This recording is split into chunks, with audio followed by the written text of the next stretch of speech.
all that stuff. It'll be up on Apple, Spotify, Anchor, all the other ones that really I feel like there's some podcast platforms that nobody listens to that actually don't exist, but they say they do. I'm not so sure. I don't know anybody who's ever listened to Overcast on that app, but whatever. Who cares at that point? Let's discuss the Illini week. The watch party hit it off. It seemed like it was quite popular amongst the folks. A lot of Missouri fans dropping in. Very nice of them. I felt like there were a ton of Missouri fans. I think it was probably a 60-40 split. Missouri was 60% at that point. At least the people that were commenting. I'm guessing because they don't have like cable in Missouri, so they had to. That's a little bit of a shot. I would say more so that they don't have anyone that cares about their program to do a watch party like the Illini does. Yeah. So there you go. Let's start this way. First of all, I made some comments during the watch party that some people may have took seriously, or I kind of straight up said that Quano Martin wanted to win more than Underwood, and I stand by that one. The language probably got a little bit rough towards the end. Yeah, and I don't know if it's all on Underwood. I feel like the players don't show up to this game, and Missouri has. I would agree. I don't get it, but Jijoma has stopped by and said hello. So yeah, there you go. First few Thanks for coming by, Jijoma. So Illinois loses 81-78, and to Missouri. You thought they'd win by 16. I thought they'd win by 10. We did the same damn thing this year that we did last year. We got really confident that they would beat Missouri, and then they lose to Missouri, and it hurts a little bit. I got over it pretty quickly because, hey, 4-2 team. Ran it for about 20 minutes. Needed to get that off, and I'm glad I did. Right. But, you're moving on now. Big Ten play starts. This is when college basketball really gets great. Conference games, on Saturday you got 4 scheduled, ranked versus ranked games. You got Louisville, Wisconsin, Gonzaga, Iowa, Ohio State, North Carolina, Virginia, Villanova. That's 4 premier games on Saturday, so that'll be fun. But player of the game, and hello to Ben in the YouTube section comments or whatever you call them. Player of the game for you is who? Ayo Dosunmu. Regardless of what happened on that last play, the dude had 36 points, most ever by an Illini in a bragging rights game, and also his career high since he's been at Illinois. Shot the ball very good, 13 of 20 from the field, 9 of 12 from the free throw line. Free throws are a big miss for the Illini right now, which is terrible, but 10 rebounds, but again, 6 turnovers. So 2 of those were charge calls. One of those charges I did not believe in, but Ayo kind of just took over the game. The only thing is, he needs help from the rest of his team. He can't do this every game, and we expect Illinois to win. Obviously, they didn't win this one, so. Well, my player of the game is also Ayo Dosunmu, who is, by the way, the Big Ten Player of the Week. Averaged 27 points and 8.5 rebounds. He shares the honor with Luka Garza. So there you go. He wins that, which I think we'll see a lot this year. But, we have something in the comments that says, how did Mizzou jump to 16? I think they deserve to be 16. Yeah, you had them 23 last year or last week, last year. In yours. So, Missouri's a good team, undefeated as of now. We'll see what happens once they get into SEC play and they're not playing Illinois, who they just seem to always show up against. But they got a lot of seniors and a lot of returning talent. So, but yeah, this loss is just tough for Illinois. You said at the end of the pod last week that if they lose this game, then the Duke win doesn't even matter. Stand by it. Probably not at that extreme, but there's no doubt that this game probably Illinois needed to win. But I did see somewhere that Ayo has joined the list of Illinois players that have not won a bragging rights game. I'll do this. Yeah. So as as is tradition on this podcast, I got to go take care of the dog. But, it's tough. Underwood wins it his first year. He wins it before Io comes. The first year with Io, the team only won 12 games. They lost that game last year. Basically the same thing as this year, except more scoring this year than last year. Even though I think Illinois, offensively, it just seems so bad. And Io was the only guy. Like, I put Io to Sumu player of the game, and nobody else was even close. I mean, the second guy that I would probably say is Curbelo, but he's not even close. Not even close. Right.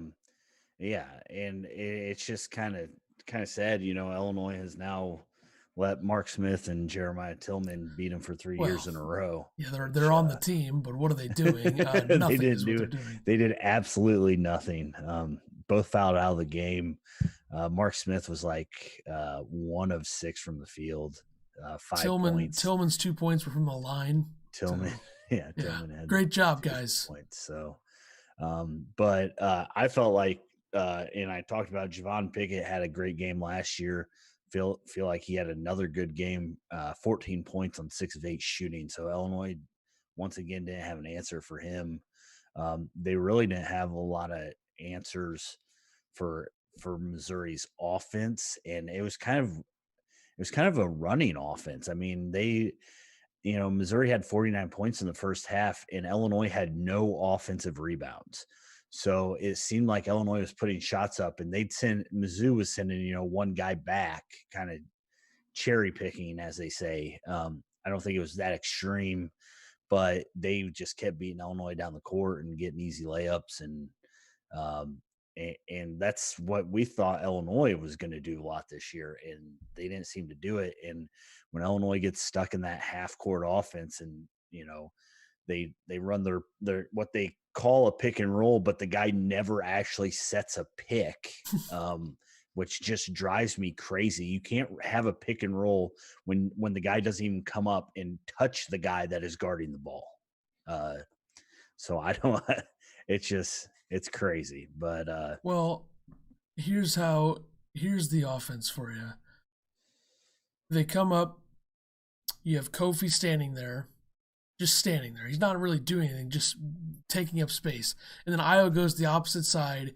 He tries to drive, never kicks the ball out. I mean, he scored on a lot of them. And also, let me just say this: God forbid the team has athleticism and speed and doesn't use it. I mean, they don't get out and run unless they're playing a junior high team like Chicago State.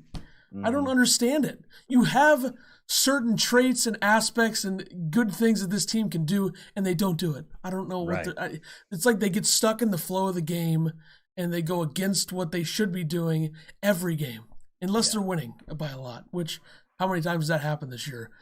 The Duke game was really the only exception of a game that wasn't against some competition.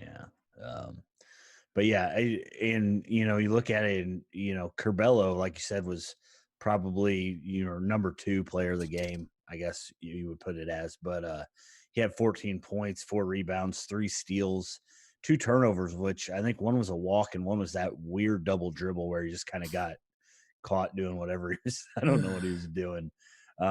He's 5 of 10 from the field. He did miss a few around the rim, which, I mean, he's small. So, when he gets around the rim and his shot gets changed, I understand that. Again, free throw shooting.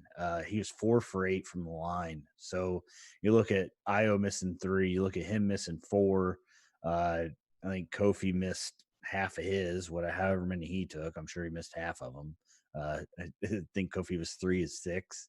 So, you make your free throws, you win this game. But I mean, Curbelo just continues to be the other guy right now, which is crazy to think when you have Trent Frazier and Adam Miller and these guys that shoot, that we're talking about Curbelo. But Curbelo played 27 minutes, and he continues to get inside and dish it off to Kofi.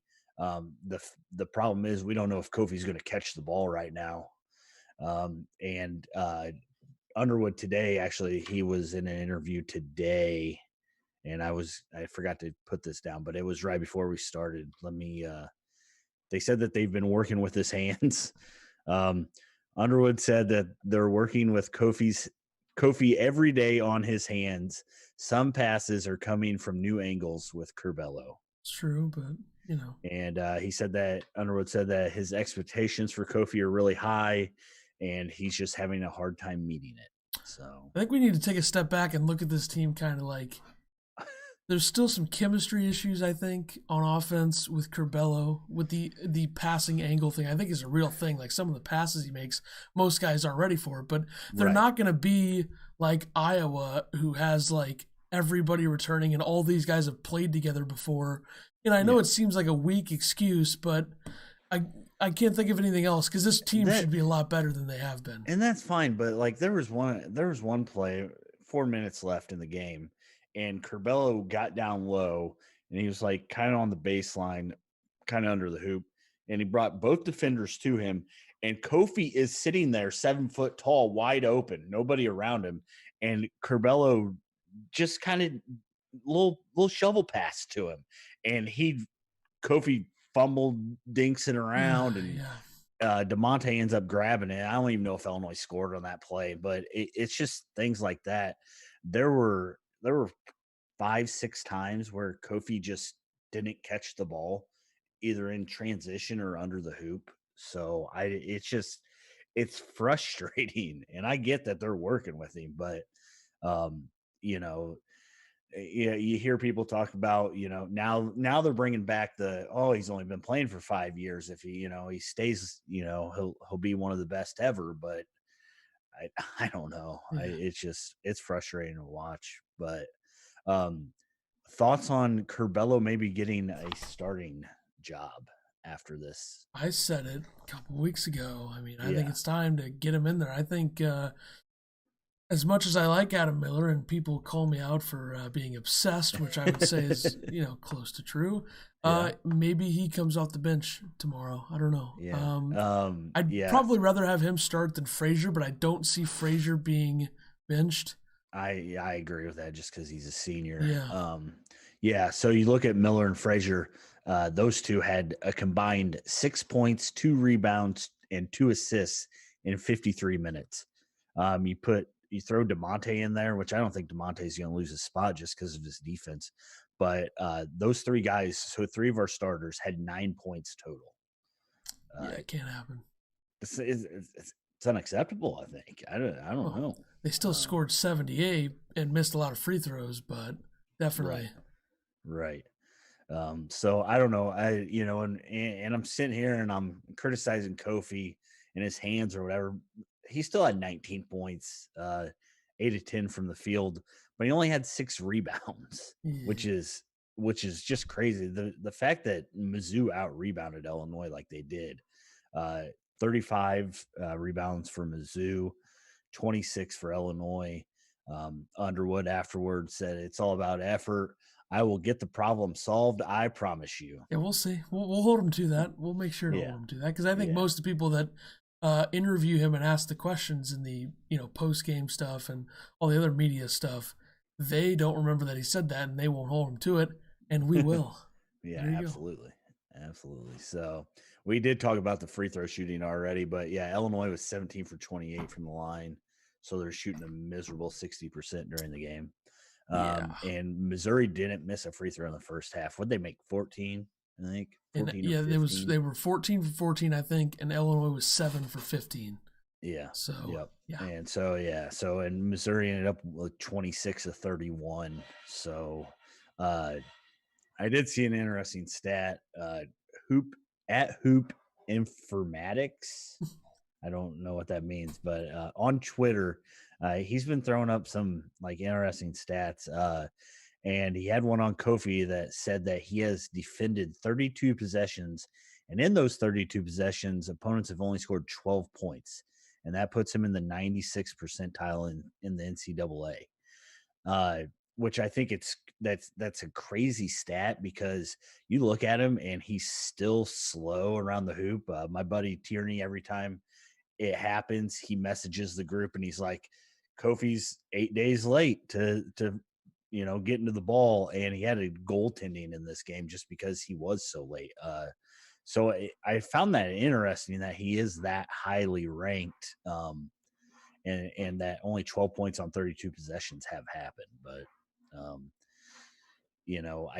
Kofi, like I said, it's all about his hands and being strong with the ball. There's times when even when he does get a rebound, it gets knocked out by somebody, so he's got to figure that out.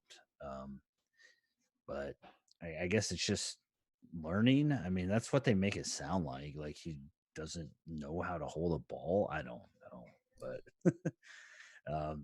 Adam Miller was obsolete this game. Yep.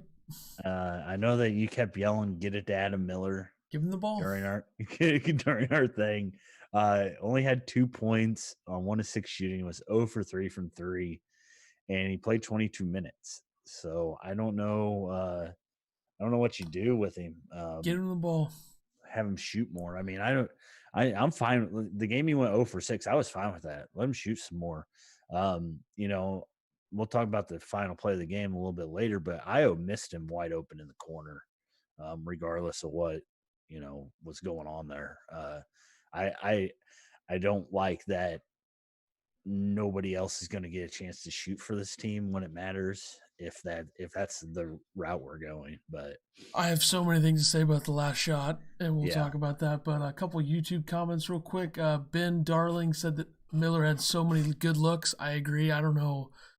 I should they start trying to let him, make some more plays, because I know against the junior high teams he made some pretty sweet plays up and down the floor. He did. I mean, he did get into the lane against Missouri, but he looked lost once he got there.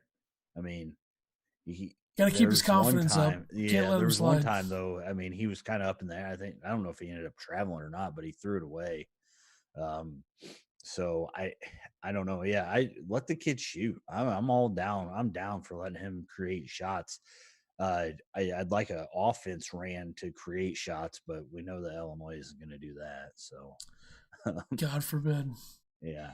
And along with Adam Miller, we talked about Trent and how he only had 3 points. I think they all had 3 points apiece. Him, Miller, Trent, and DeMonte. But Trent played 31 minutes. Didn't have any turnovers, which you like to see, because he had been turnover prone. But he only took 3 shots. So I don't Illinois only took 13 threes this game. And I think they need to take 20 a game. I mean, they got nothing but shooters on their team. So I don't know. Maybe Missouri's defense was a lot tougher than I thought it was watching the game. But, well, I think a lot of it's Illinois' offense and whatever was going on with that. And also, let me just say this. I just did the math via a calculator that Io and Andre Curbelo had 64% of the team's points. That's 2 players, 64%. And one of the players isn't even a starter. Right. It's just so frustrating. Well, then you throw Kofi in there. You had 3 guys scoring all their points, pretty much. But Illinois did only have 13 turnovers this game, which I was kind of shocked when I saw that number. I thought they had like 50. So, but maybe that was just the fumes coming out of me that saw that. Georgie is Georgie. I don't know how else to say it. He's back. Can't expect consistency. I think a lot of people thought Georgie he was that just we had 2 games in a row.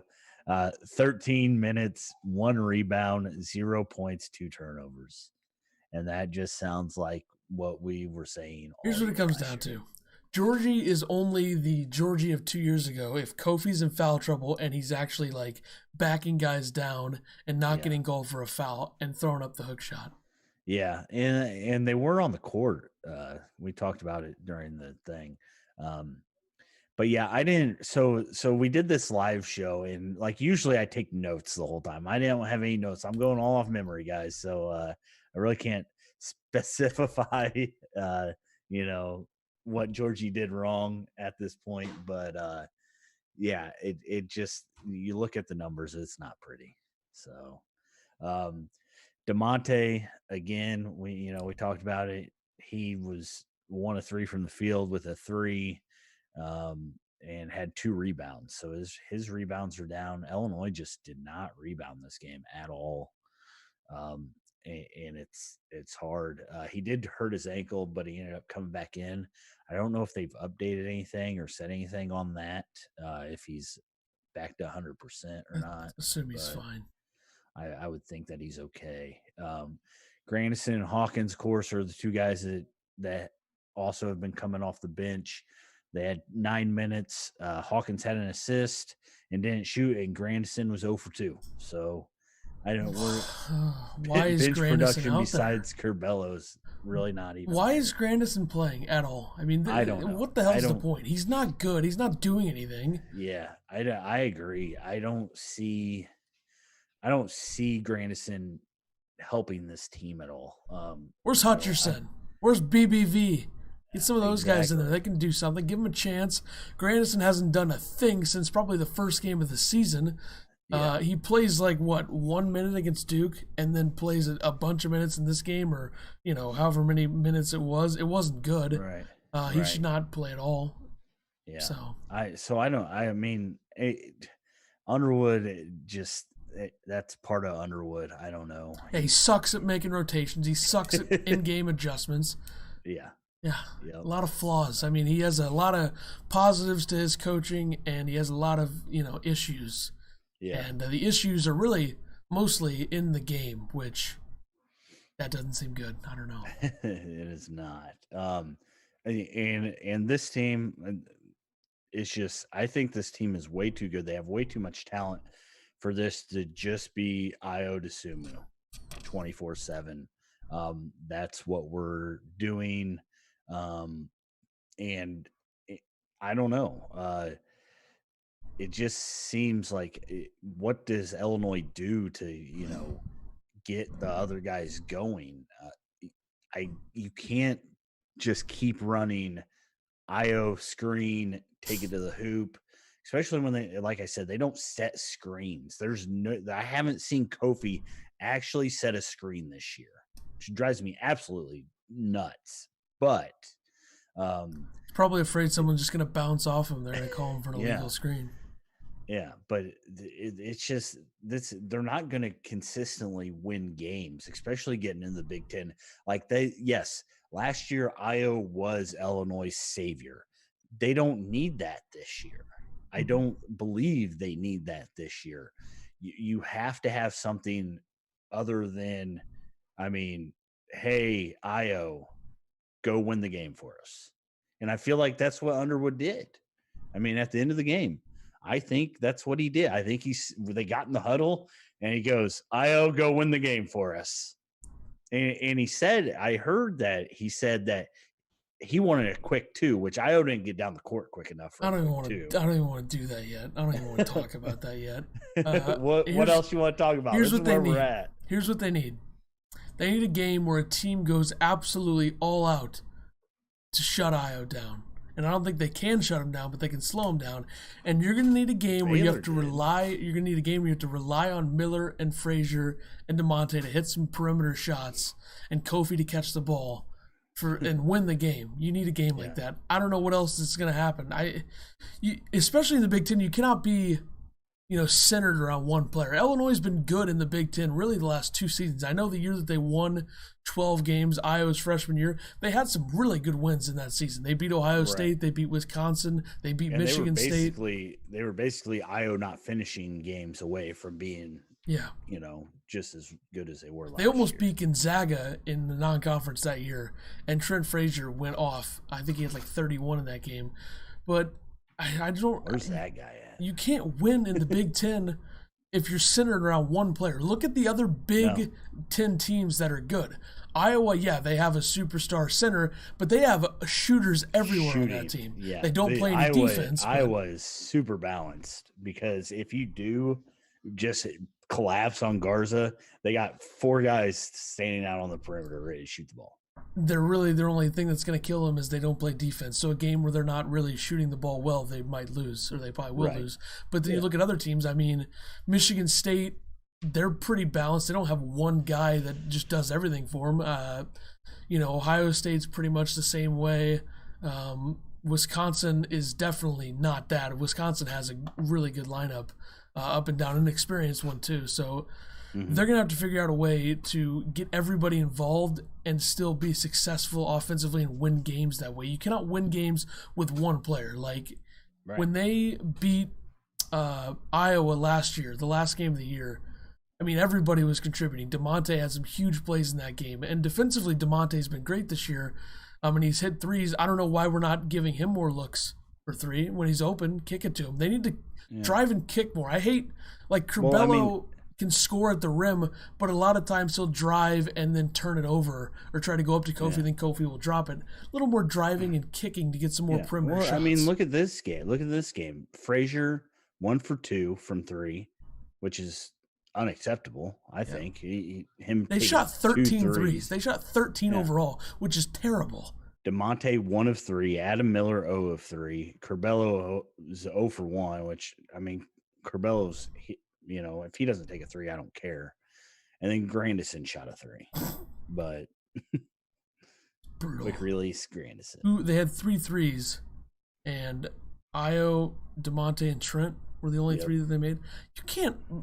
This is 2020, and basketball is a lot about shooting now, more so in the NBA than college. But you cannot win a college basketball game with 3 threes. I agree. And 2 players scoring 64% of your points. It doesn't work that way unless you're playing, a bottom feeder of a big like Northwestern. They could win that game, but it just can't happen. Right. I agree. What's next? Oh, the play of the game. You want to talk about the stupid flagrant foul first? Sure. Probably the worst call in the history of college basketball, honestly, even though. Yeah, it was terrible. And I'm not, I mean, the refs decide this game, not necessarily, but when there's less than a minute left and the Mizzou guy literally, I mean, you could see his arm go up like this. Oh, my God. And Kofi hit him in the face.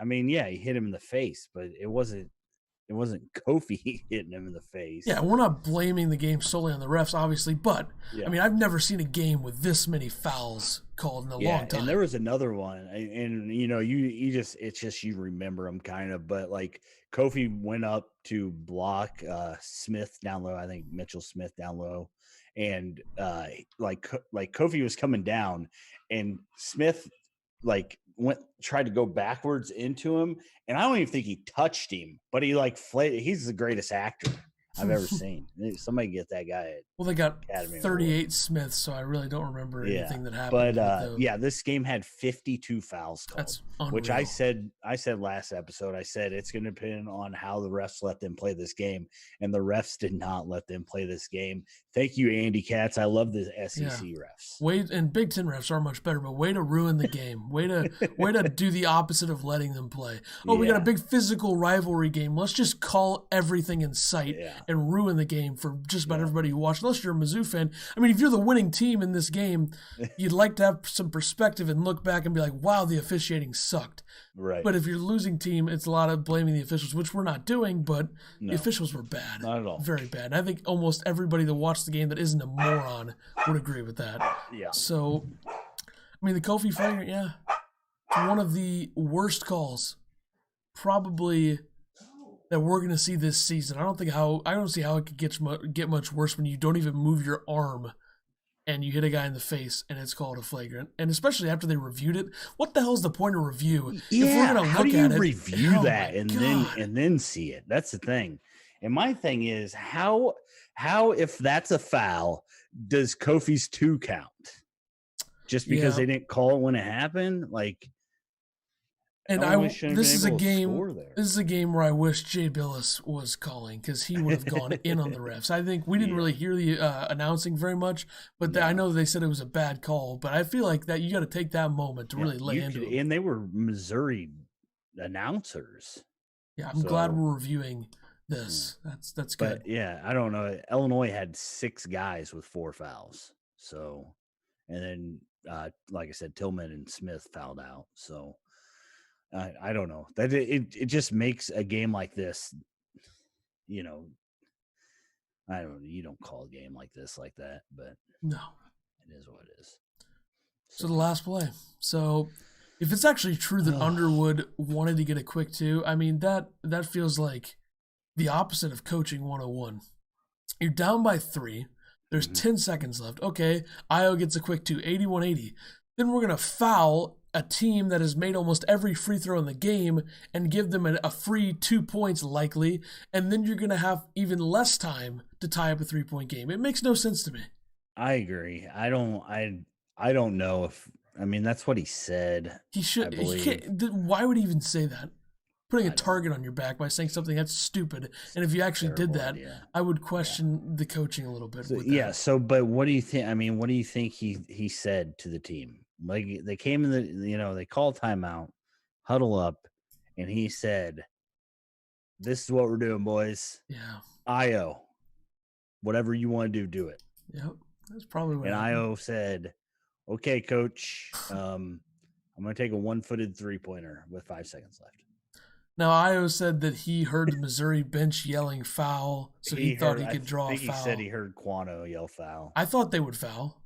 Yeah, and maybe they would. Maybe they should have. Illinois sucked at the line. Foul them. Yeah, maybe they would have, but there wasn't a guy in his area close enough for him to try to cause contact there.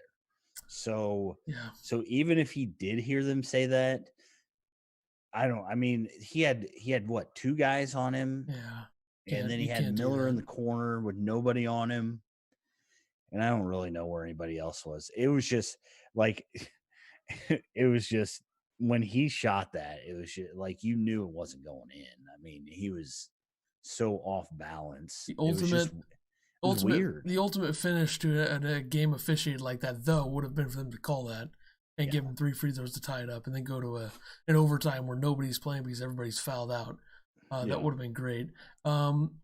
So, do you want to say this last thing you have before the coaches' records against Mizzou? Your thin ice thing? Well, you also have the this team didn't seem ready to go. Yeah, oh yeah. They just didn't. This team didn't seem ready to go from the beginning. Once again, against Missouri, they don't seem to know how to get up for rivalry games, and Missouri does. I kind of said that at the beginning, and they better find a way to bounce back and get going, or they're gonna have a tough time against the Big Ten this year. I don't really think that they weren't. They gave up 49 points. Yeah, most of that was free throws. How many times is a team going to go 100%? 14 of it was free throws. Yeah, and how many times is a team going to make all 14? But I agree that they gave up way too many points. But they were more ready to go this year than last year. Last year was so overwhelming and so annoying that they were just getting beaten into the ground, and they didn't seem like they wanted to win, which is horrible. But it didn't seem like they wanted to play defense this game. So, well, how many? Okay, so Missouri had 14 points on free throws in the first half. How many cherry picking points did they have? Like 20? I mean, they had so many. Probably. Oh, I'm going to stay in the half court and catch it and go lay in. Get back on defense. You got to get back on defense. They can do whatever they want. They won. Well, it wasn't a good game, and hey, if we're still doing this podcast next December, which I'm assuming we will be, they better not lose. Because, we're looking at Lon Kruger territory already. It can't get worse. So, Illini coaching records against Mizzou. Gross was 3-1, which I'm trying to think. So, the first few years that Gross was there, they had some good ranked teams. Both teams, I think, were ranked in some way, shape, or form. But, so, I mean, those games were kind of whatever. One of those gross wins was the Ravante Rice shot, right? Yes. So, there you go with that. Bruce Weber is 4-0, which, not surprising. They had some good squads in those years. Bill Self 3-0, which really, this list, when I see Bill Self, I'm like, man, he only coached 3 years because he thinks he's better than everybody else, and then left for Kansas. So there's that. Lon Kruger is 1-3. Yeah, and these were, I believe, these were over the first 4 years. Yeah, over the first 4 years. Yeah. And Lon Kruger is the one who's at Oklahoma right now, right? Oklahoma. Yep. I'd rather have him than Underwood. Just kidding. I'm just kidding. Whoa. Calm down. Lou Henson 2-2, Underwood 1-3. Now, how much did these guys bounce back after the 4 years, you think? I don't know. I didn't really look into that. I'm looking at that. I'm very curious. Because will it be a trend? We'll see. I swear my dogs just like know when we're doing our podcast, and they just like to annoy me. I can fill the time. Check this out. So let's see how they bounce back after the start. So we'll look at how Gross did after a 3-1 start. So when was Gross's first year at Illinois? 2012?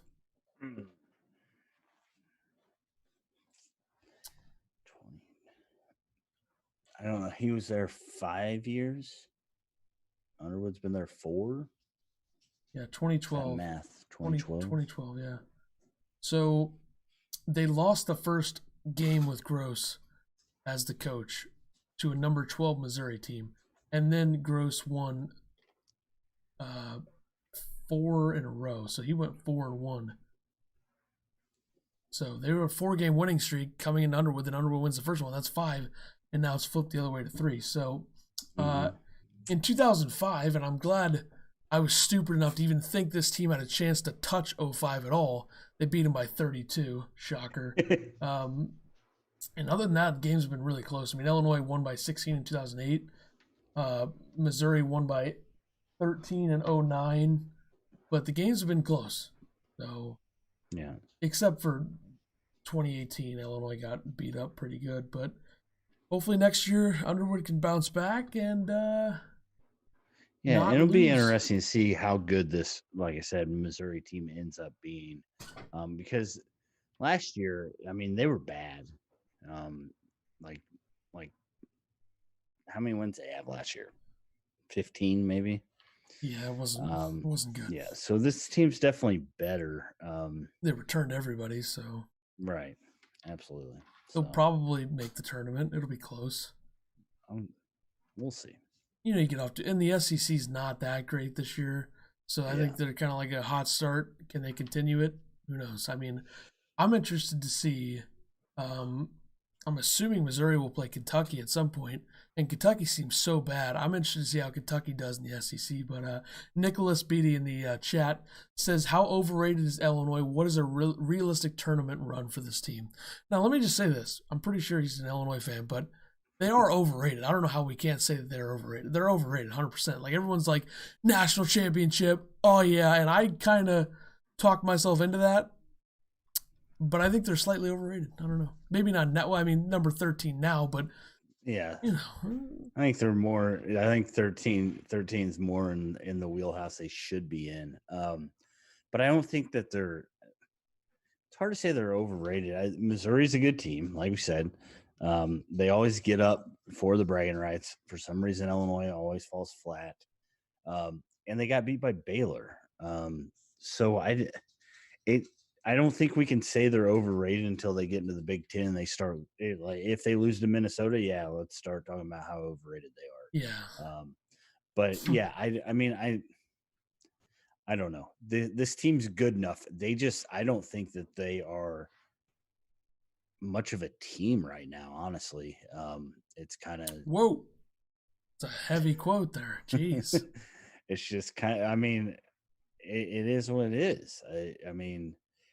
The other guys that we need to score aren't scoring, and they're not even getting shots up, which it's tough to see. But you know, it was the Duke game didn't feel that way though. The Duke game, you know, Miller had 3 threes, Trent made some shots. Terrible though.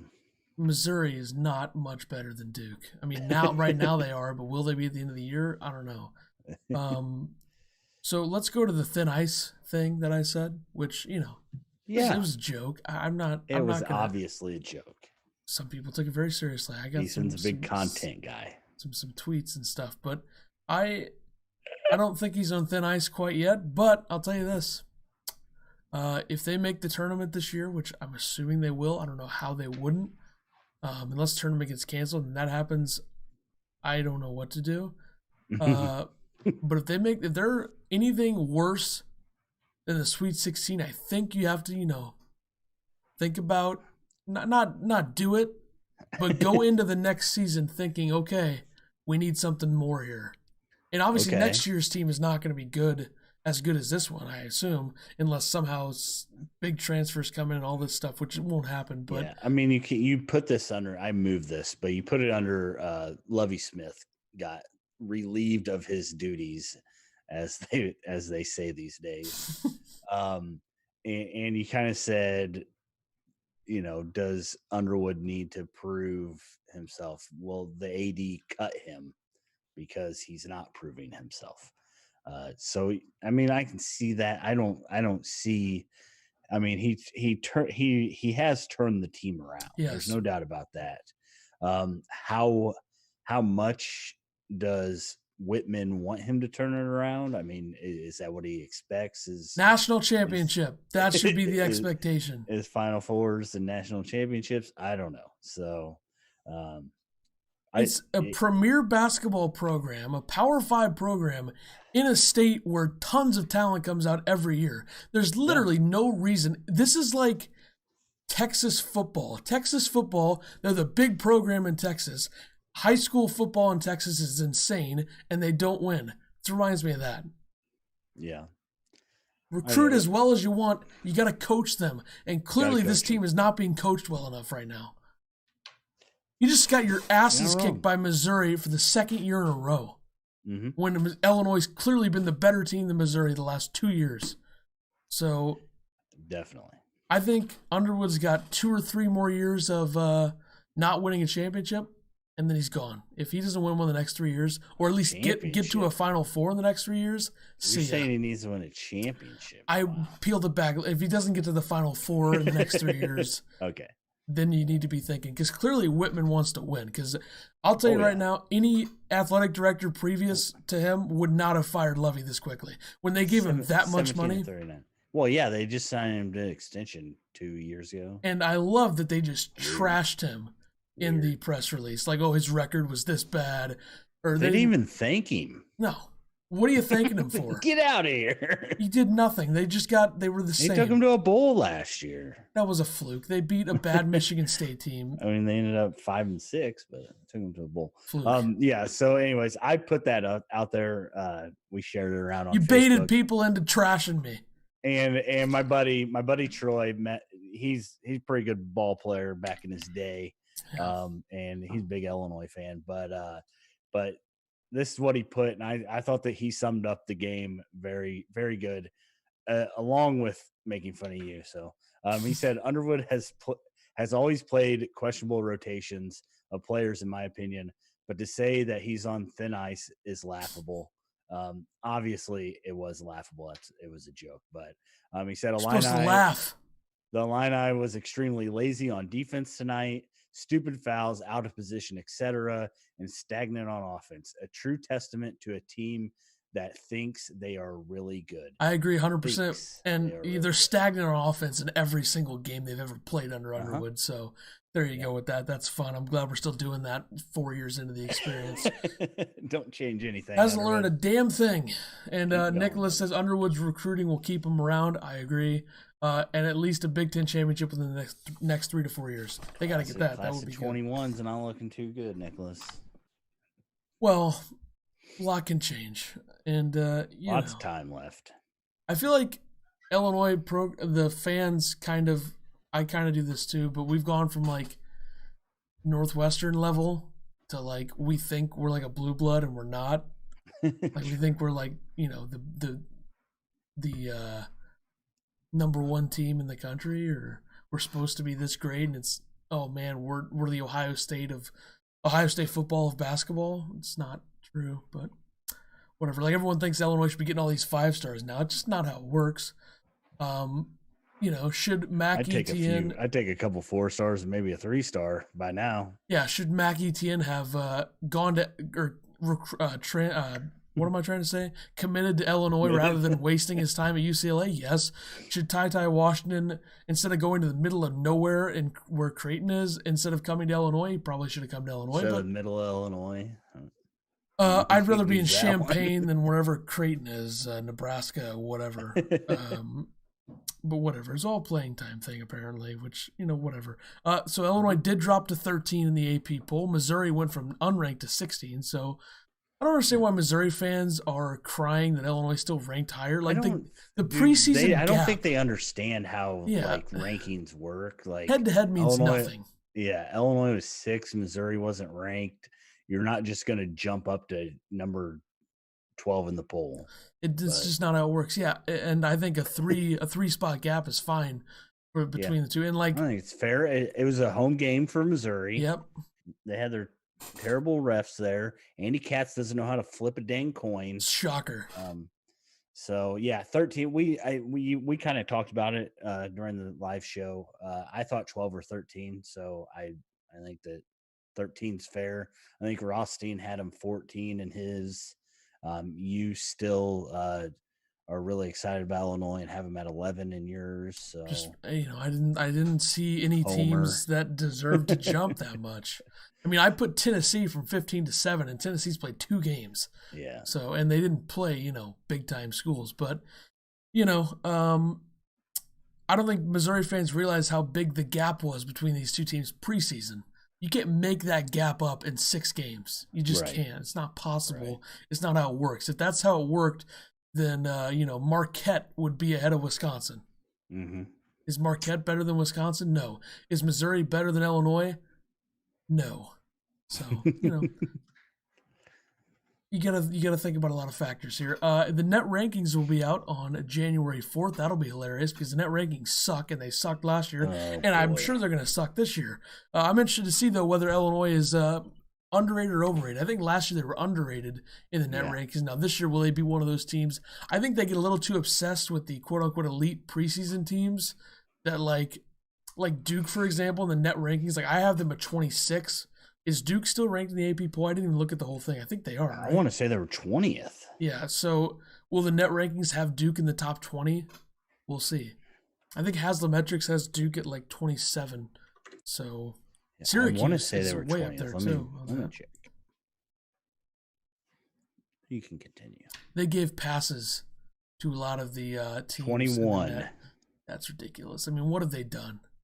At some point, you're like, yeah, they had some. They lost to 2 good teams, but they barely beat Coppin State. I mean, come on. Duke has shown nothing to be in the top 25. You know why they're in the top 25? Because their name is Duke, and their coach says we shouldn't be playing basketball during a pandemic because his team sucks right now. And I think Underwood should have come out and done that. I would have loved that.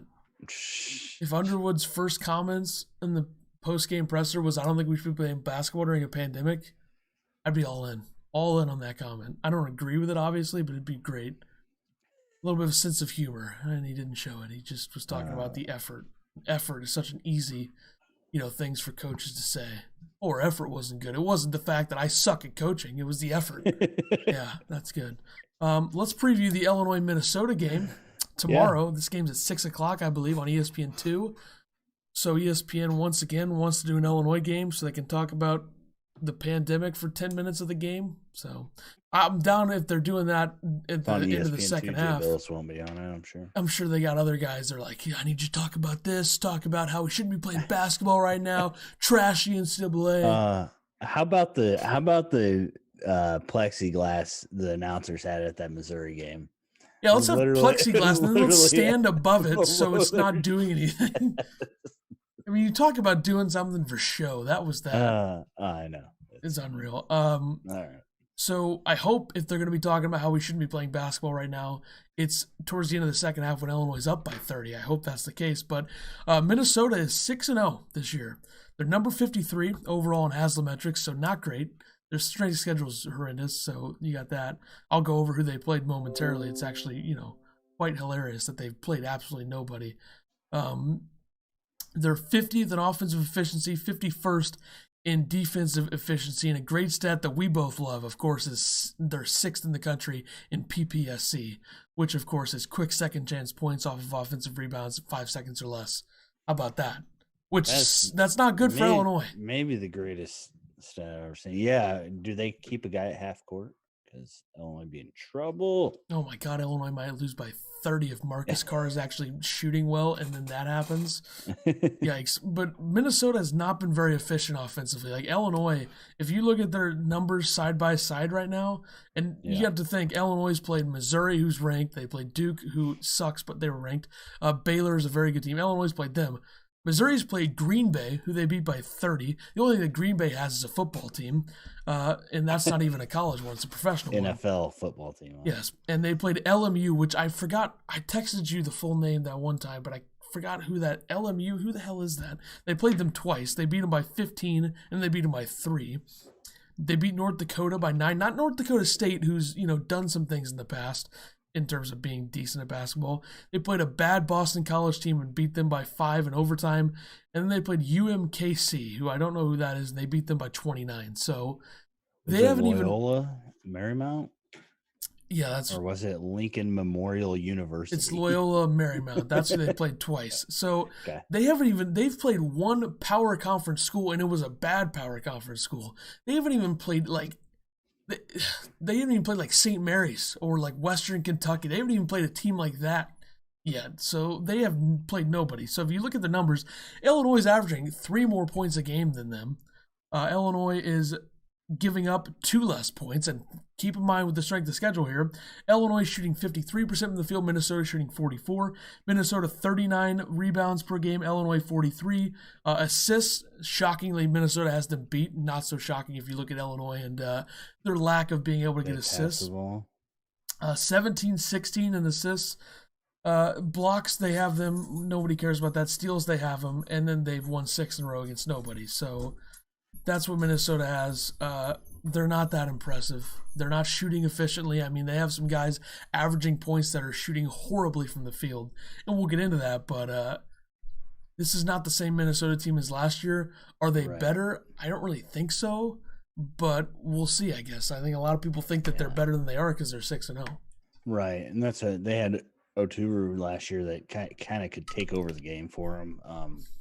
We talked about it. He didn't really do much against Illinois when they played him, but they don't have him, but they do have Marcus Carr, who's one of the top guards in the Big Ten, definitely. In the Big Ten. So well, Illinois did a really good job against Carr and Oturu last year. Oturu, I don't know what his numbers were, and I don't care because he's not on the team anymore. But Marcus Carr, he's averaging 23 points and 6 assists per game on 48% shooting from the field this year. Keep in mind, he's not really facing any guards that can lock him down. Just to be fair, I think DeMonte is going to be all over him tomorrow night.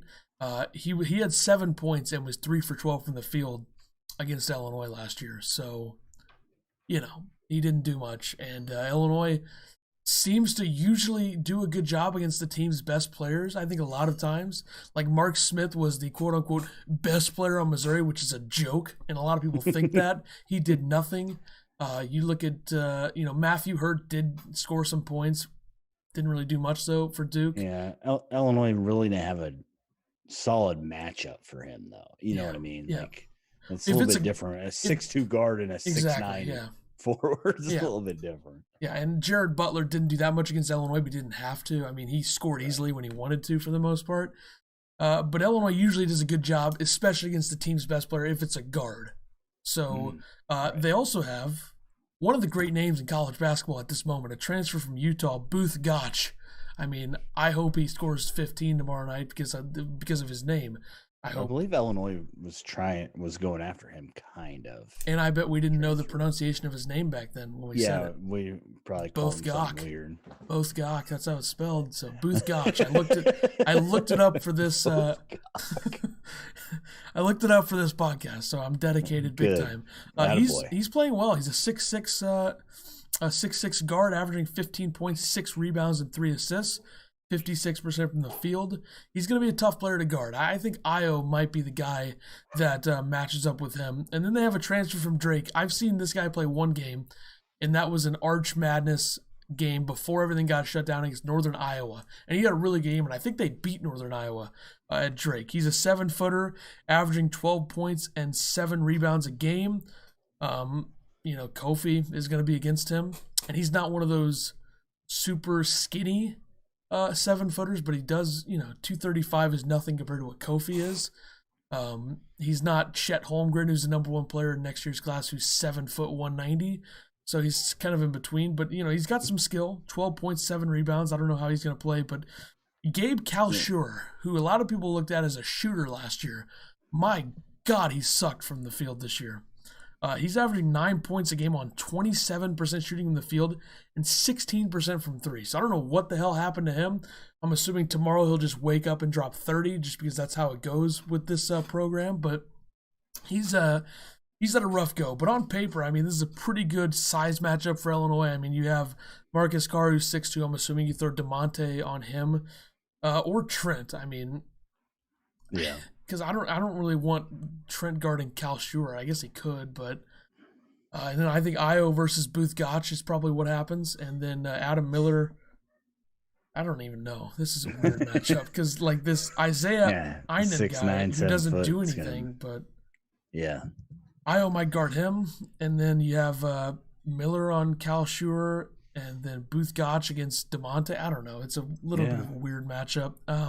It's kind of is like Duke. I mean, with them having 2 6'9" guys, what does Illinois do when they run into somebody with a team like that? And you'd think Minnesota has better perimeter shooting just with Carr because Duke doesn't really have a guard that can shoot like Marcus Carr can. So I don't know if Illinois is going to approach it the same way.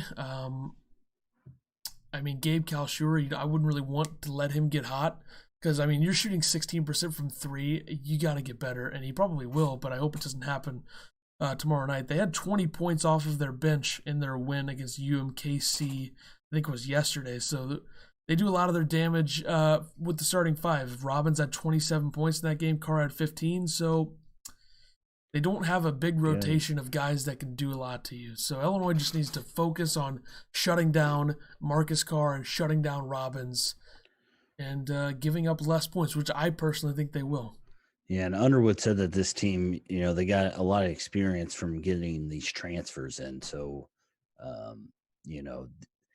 not so much that these guys have played a lot together, but they got older guys on their team that have been playing for a while. So, Illinois is just gonna. Hopefully, they bounce back and figures. I hope they come out mad and they win by 20, but who knows? They'll make it harder than it has to be. One thing that I was going to talk about earlier that old Hoops Informatics had a chart on Illinois scoring, and according to the chart, Illinois is one of the best teams at scoring in the categories of spot ups, pick and roll, handoffs, transition, and post ups. And they are in the bottom in the country in isolation. So if that doesn't tell you that you actually need to run an offense, I don't know what does. Well, they haven't changed anything for 4 years. I don't think they're going to do it now. So no, this is the way it's going to be. So what's your prediction for tomorrow? I have Illinois winning this game. I think it's going to be close.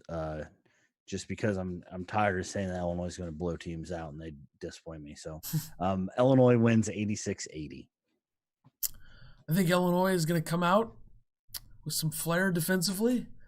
I think they're going to open up the Big Ten play, which I believe has already started. I think there's a couple Big Ten teams that have played each other already. I know Rutgers and Maryland starts just about now, but I think Illinois is going to start the Big Ten off the right way, which is playing good defense. And I think they win 77-63. Hold Minnesota under 60 or under 65, I guess I'll say. But it's going to be tough. But you still don't trust their offense, huh? I'm going defense. I think defense is going to be the key to this game, and I think they need to do it. So we mentioned it earlier that Lovie Smith already got fired.